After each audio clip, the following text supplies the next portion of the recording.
एक जंगल में भालू और मोर की गहरी दोस्ती थी। भालू ताकतवर था, लेकिन उसे अपनी मोटी और साधारण काया को लेकर शिकायत थी। दूसरी ओर मोर अपने सुंदर और रंग बिरंगे पंखों के लिए प्रसिद्ध था।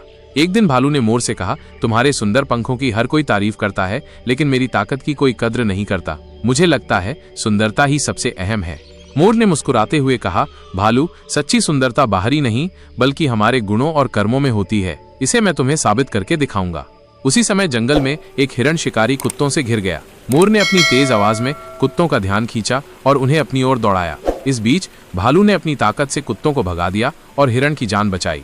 भालू को समझ आया कि उसकी ताकत उसकी सबसे बड़ी खूबी है और दूसरों की मदद करके वो सच्चा सम्मान पा सकता है। उसने मोर का धन्यवाद किया और अपनी शिकायतें छोड़ दी।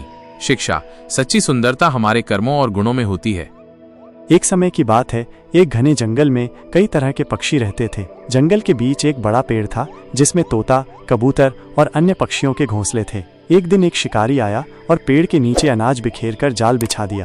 पेड़ पर बैठे पक्षियों ने अनाज देखा। कौवा बोला, चलो अनाज खाते हैं। पर समझदार तोता बोला, ये जाल हो सकता है, सावधान रहो। लेकिन कुछ पक्षियों ने तोते की बात नहीं मानी और नीचे जाकर अनाज खाना लगे। जैसे ही उन्होंने खाना शुरू किया, शिकारी ने जाल खींच दिया और वे फंस गए। फंसे हुए पक्षियों को देखकर तोते ने कहा, हमें उन्हें बचाना होगा, एकता में ही शक्ति है। पेड़ पर बैठे सभी पक्षी नीचे आए और जाल को चोंच और पंखों से काटने लगे। उनकी मेहनत से जाल टूट गया और सारे पक्षी उड़कर सुरक्षित जगह चले गए। शिकारी को खाली हाथ लौटना पड़ा। इस तरह पक्षियों ने अपनी एकता और समझदारी से बड़ी मुसीबत को टाल दिया। सार, एकता और समझदारी से बड़ी समस्या का समाधान किया जा सकता है।